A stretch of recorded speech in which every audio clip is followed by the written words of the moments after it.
Students, how are you? Hope you all are fine. Today we will do chapter Business Environment and topic is major step of economic reforms. Economic reform के लिए कौन कौन से step government ने उठाए हैं और कौन कौन से हम कह सकते हैं कि ऑब्जेक्टिव को अचीव करने के लिए major step.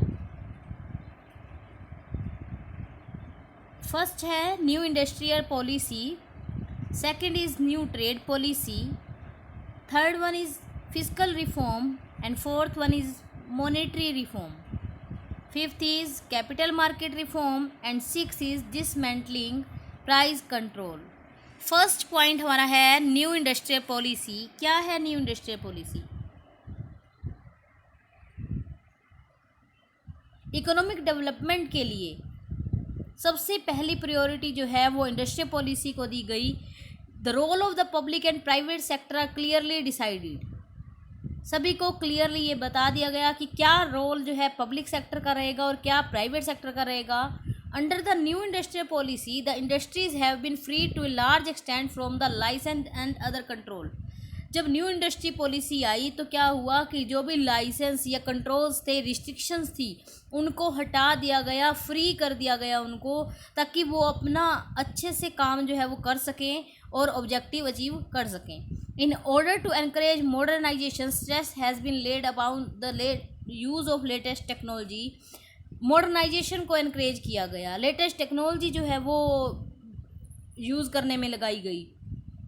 A great reduction has been effected in the role of the public sector. Efforts have been made to encourage foreign investments. क्या हुआ? पब्लिक सेक्टर जो है वो ग्रेट रिडक्शन हुई उसमें, और साथ ही साथ फॉरेन इन्वेस्टमेंट को एनकरेज मिला, क्योंकि जब हम कह सकते हैं कि रिस्ट्रिक्शंस हटा दी, लाइसेंस हटा दिए, कंट्रोल्स हटा दिए, तो न्यू इंडस्ट्री पॉलिसी आने से क्या है, फॉरेन इन्वेस्टमेंट को भी एनकरेजमेंट जो है वो मिली थी। नेक्स्ट हमारा पॉइंट आता है new trade policy. New trade policy क्या है? Trade policy means the policy through which the foreign trade is controlled and regulated. As a result of liberalization, trade policy has undergone tremendous changes. New trade policy आने से क्या हुआ कि जो foreign trade था वो कंट्रोल और regulated किया गया, जिससे लिबरलाइजेशन इंक्रीज़ हुआ है, या फिर हम कह सकते हैं कि काफ़ी सारे चेंजेस आए हैं फॉरेन ट्रेड से। अननेसेसरी कंट्रोल जो है वो हटा दिए गए। The age old restrictions have been eliminated at one go. तो यहाँ पर हम कह सकते हैं कि न्यू ट्रेड पॉलिसी से क्या हुआ कि फॉरेन ट्रेड को एनकरेजमेंट मिली, जो रूल रेगुलेशंस थे वो थोड़े से रेगुलेट कर दिए गए कंट्रोल करने के पर्पज़ से, और लिबरलाइजेशन को है एनकरेज किया गया, या फिर हम कह सकते हैं लिबरलाइजेशन की वजह से अननेसेसरी कंट्रोल जो हैं वो रिमूव कर दिए गए। थर्ड पॉइंट हमारा आता है फिजिकल रिफॉर्म। किस तरह से इकोनॉमिक रिफॉर्म में इंडस्ट्री पॉलिसी, ट्रेड पॉलिसी और फिजिकल रिफॉर्म। फिजिकल रिफॉर्म क्या है? जो भी the policy of the government connected with the income and expenditure is called physical policy. जो भी गवर्नमेंट कनेक्ट करती है इनकम एंड एक्सपेंडिचर से रिलेटेड तो उसको हम कहते हैं फिजिकल पॉलिसी। अगर एक्सपेंडिचर एक्सेस होते हैं इनकम से तो हम कहते हैं physical deficit, and income excess होती है एक्सपेंडिचर से तो हमारे बेनिफिट या हमारे प्रॉफिट्स होते हैं। The greatest problem confronting the Indian government is excessive physical deficit. तो ये प्रॉब्लम आई थी कि फिजिकल डेफिसिट जो थे उस टाइम पर ज़्यादा हो रखे थे, 3.3% और GDP का था। It is important to understand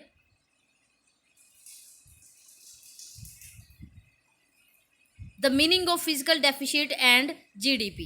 तो ये क्लियर ही है सभी को कि फिजिकल डेफिसिट क्या है। जब स्पेंडिंग मोर देन इनकम के करेगी तो क्या होगा, एक कंट्री जब स्पेंड करेगी मोर देन इनकम, या फिर हम कह सकते हैं एक्सपेंडिचर ज़्यादा होंगे इनकम से, तो वो फिजिकल डेफिसिट कहलाएगा। नेक्स्ट हमारा है gross domestic product. Gross domestic product क्या है? GDP sum total of financial value of all the produce goods and service during a year in a country. एक देश के अंदर जो भी गुड्स प्रोड्यूस की जा रही हैं या सर्विसेज प्रोड्यूस की जा रही हैं उनकी फाइनेंशियल वैल्यू जो है वो GDP कहलाती है। नेक्स्ट क्या है? Monetary reform. मॉनेटरी रिफॉर्म क्या है? Monetary policy is a sort of control policy through the central bank control the supply of money with a view to achieving the objective of the general economic policy. Reform in the policy are called monetary reform. RBI क्या करता है कि money की supply को control करता है, उसके लिए डिफरेंट डिफरेंट पॉलिसीज़ जो है आरबीआई के द्वारा, सेंट्रल बैंक के द्वारा लगाई जाती हैं, तो वो हमारी कहलाती हैं मॉनेटरी पॉलिसी, जो कि कंट्रोल करने के लिए होती है ताकि हम महंगाई को, या फिर हम कह सकें कि मनी की सप्लाई को कंट्रोल करके हम महंगाई को कंट्रोल कर सकते हैं।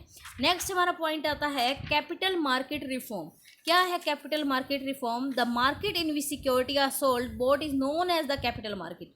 जो मार्केट सिक्योरिटीज़ को सेल कराती है, परचेज कराती है, वो कैपिटल मार्केट के नाम से जानी जाती है। कैसे कैपिटल मार्केट किस सिक्योरिटीज़ की बात कर रही है? कैपिटल मार्केट की अगर हम सिक्योरिटीज़ की बात करें तो शेयर डिबेंचर्स की बात जब हम करते हैं तो वो हमारे जो है सिक्योरिटी कहलाती है, जिसमें call deposits, certificate of money, तो ये सारे हमारे सिक्योरिटीज़ कहलाती हैं। कैपिटल मार्केट वो मार्केट जो कि शेयर्स को, डिबेंचर को इशू करने का या सेल और परचेज करने का काम यहाँ पर करती है।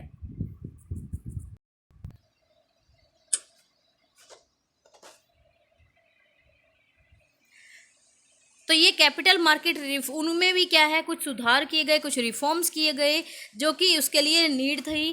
जैसे हम कह सकते हैं कि एक कंट्री की इकोनॉमिक पावर को ठीक करने के लिए या फिर इकोनॉमिक डेवलपमेंट के लिए जो है वो ज़रूरी हो गया था।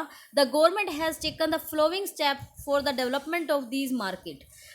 फर्स्ट क्या हुआ, सिक्योरिटी सेबी की एस्टेब्लिश किया गया, mean security exchange board of India को एस्टेब्लिश किया गया, जो कि कैपिटल मार्केट को कंट्रोल करने का काम करता था। साथ ही साथ कुछ रिस्ट्रिक्शंस जो हैं इंटरेस्ट ऑन डिबेंचर्स के ऊपर या फिर अदर डिमांड और सप्लाई के ऊपर जो है लगाई गई, जिससे कि उसको अप उठाया जा सके। Private sector has been permitted to establish mutual fund.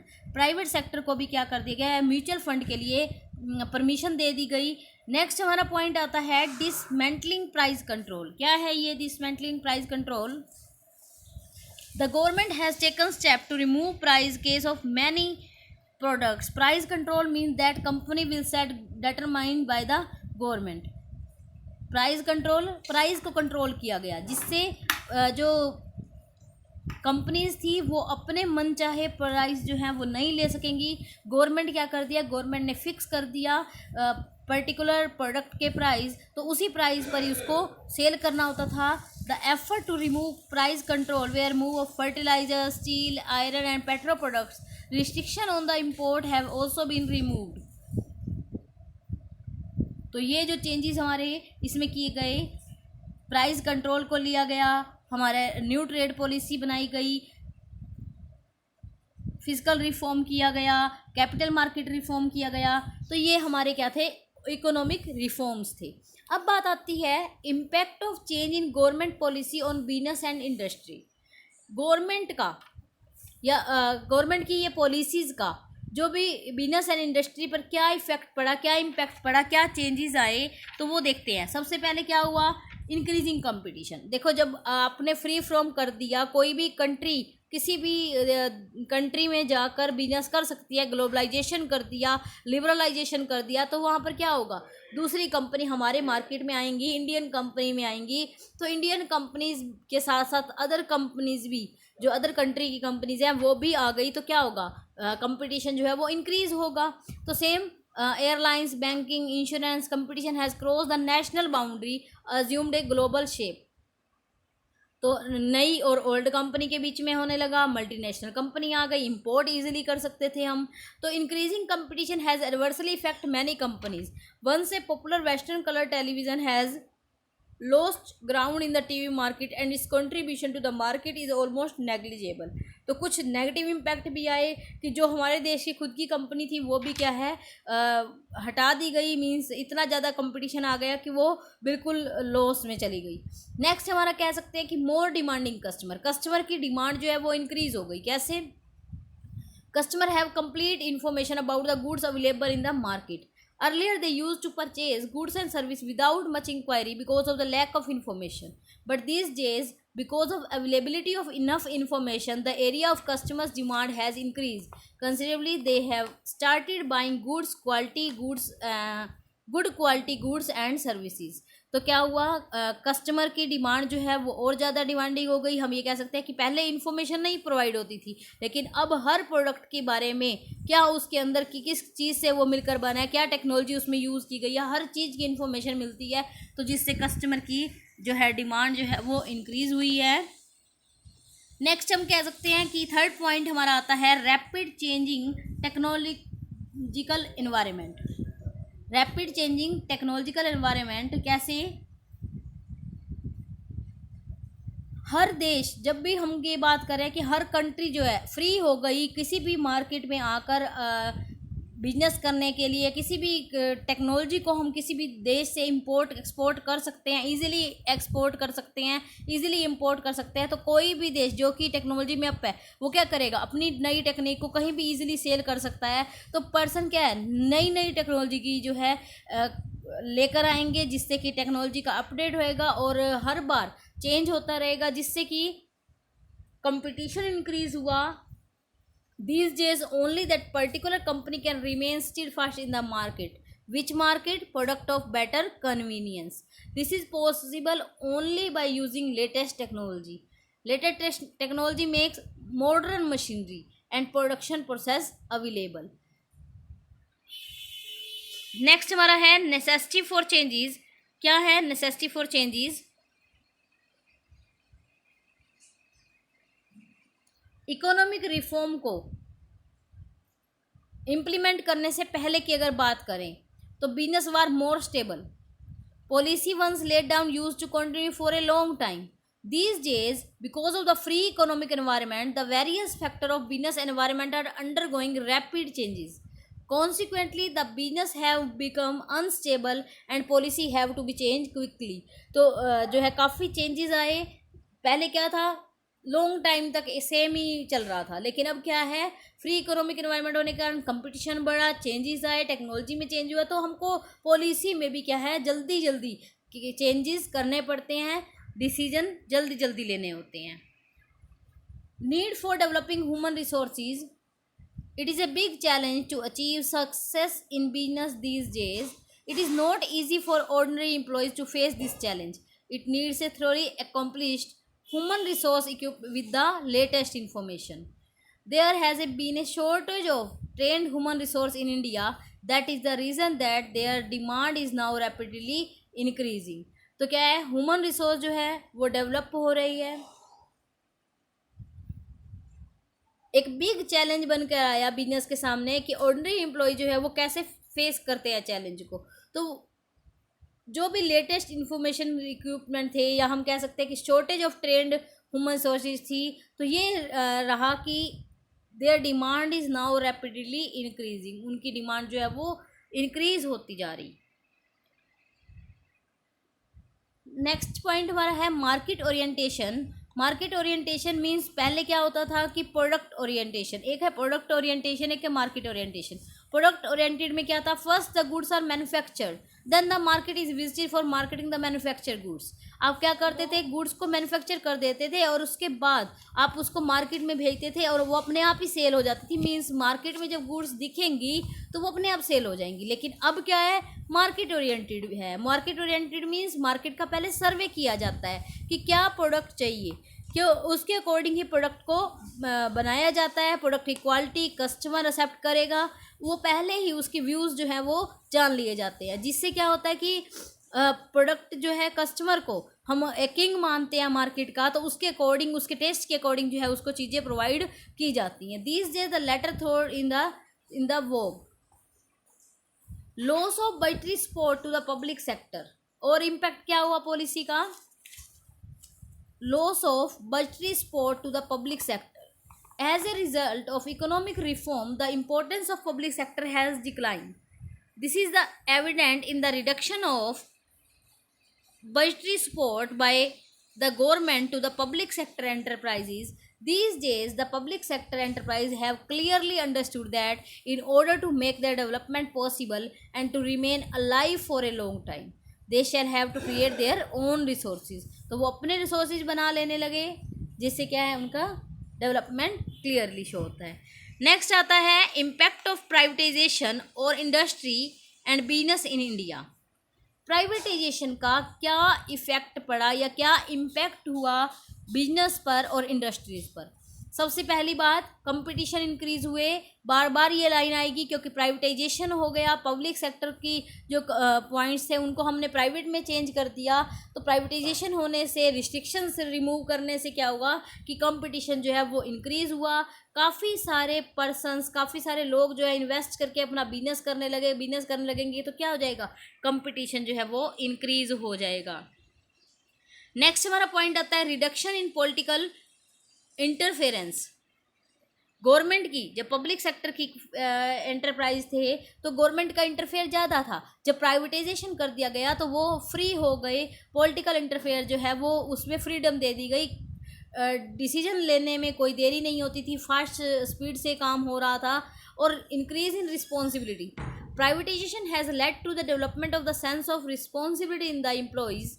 The employees who used to be careless while working in public sector have now become honest in discharge their duties. Now they are apprehensive of being fired from the company in case of non-performance. Such a change in the attitude approach of the employees has resulted in a positive impact on industry and business. तो यहाँ पर क्या हुआ, responsibility person की बढ़ गई. तो अगर वो केयरलेस होकर वर्क करते हैं तो पब्लिक सेक्टर में क्या था, उसकी कुछ जो है एक्शन नहीं लिया जाता था. लेकिन इसमें क्या है, पर्सन को डिस्चार्ज कर दिया जाता है या उसके रिमूव कर देते थे उसकी जॉब से. तो क्या होगा कि वो उनकी रिस्पॉन्सिबिलिटी बढ़ने लगी, वो फुल पॉजिटिव इम्पैक्ट जो है बिजनेस को मिलने लगे. नेक्स्ट हम कह सकते हैं इंक्रीज इन एफिशिएंसी. एफिशिएंसी कैसे इंक्रीज हुई, जब प्राइवेटाइजेशन आया तो पब्लिक सेक्टर से कंपेरेटिवली पब्लिक सेक्टर से एफिशिएंसी जो है वो इंक्रीज हुई है. All the industry know that without affecting increasing in their efficiency they would not be made to survive in the market. As a result there is increase in profitability of industry and business. Next है increase in rate of industrial growth. Industrial growth में भी increasing हुई है. जैसे privatisation से अगर पहले की बात करें तो सेवरल इंडस्ट्री जो है पब्लिक सेक्टर में थी, इनएक्टिव थी, लॉस में चल रही थी. फिर क्या हुआ, प्राइवेटाइजेशन करने के बाद क्या हुआ कि उनमें कंपटीशन इंक्रीज़ हुआ, डिमांड इंक्रीज़ हुई. जब डिमांड इंक्रीज़ हो रही थी तो क्या होगा कि डेवलपमेंट भी होगा, तो इंडस्ट्रियल ग्रोथ जो है वो इंक्रीज़ हुई. नेक्स्ट हमारा है फ्रीडम इन मैनेजमेंट. मैनेजमेंट में भी फ्रीडम हुई. जैसे इंटरफेरेंस जो है, गवर्नमेंट का इंटरफेरेंस, पॉलिटिकल इंटरफेरेंस हट गया. और हम कह सकते हैं कि प्राइवेटाइजेशन से पहले की अगर बात करें तो which are victim of bureaucracy and red tapism have now begun to be managed by the professional managers. Now the manager can take decision freely without any political pressure. Now there has taken place an increase in the rate of performance and quality of work. Next हमारा topic है managerial response to change in business environment. क्या managerial response थे business environment के changes के. सबसे पहले point हम कहते हैं brand building, customer focus, diversification spirit. तो फर्स्ट हमारा क्या है, company need to enhance their expenditure on brand building. Brand build हुए जैसे कि LG, Hyundai, Sony, Pepsi, Samsung. तो इनमें जो है इन्वेस्ट किया गया और इनके एक बिग कंपनी जो है वो बाहर आई. नेक्स्ट हम कह सकते हैं कस्टमर का focus, increasing attention to customer need and their satisfactions and nature and quality of goods and service offer to the customer today. Diversification की बात करें तो डिफरेंट प्रोडक्ट्स मिलते हैं. A separate of diversification is now witness by the corporate sector. The live example of this is the Reliance. It has diversified into IT communication, textiles, petrochemicals, etc. Joint venture, multinational company आई हैं, कुछ company जो हैं वो joint हो गई या हम कह सकते हैं उनका कंसोलिडेशन किया गया. तो जैसे कि होंडा एंटर कर गई with seal. General Motors enter with Hindustan Motors, Ford enter with Mahindra and Mahindra. तो इस टाइप से हम कह सकते हैं कि कंसोलिडेशन हुआ मल्टीनेशनल कंपनीज का। एंड नेक्स्ट हमारा है sharply improved compensation level. Special managerial and technical service are given more attention and their compensation risen significantly. Incentive scheme और परफॉर्मेंस को अप करने के लिए जो है वो लगाई गई। लेटेस्ट टेक्नोलॉजी का यूज़ किया जाता है। सेल्यूलर फ़ोन ही देख लीजिए, हर बार आपको लेटेस्ट टेक्नोलॉजी के जो है फ़ोन प्रोवाइड होते हैं। ये चैप्टर हमारा यहाँ कंप्लीट होता है। इससे रिलेटेड आप अपनी नोटबुक्स में क्वेश्चन आंसर राइट करेंगे और लर्न भी करेंगे। नेक्स्ट क्लास में करेंगे हम next chapter. Thank you, bye bye and have a nice day.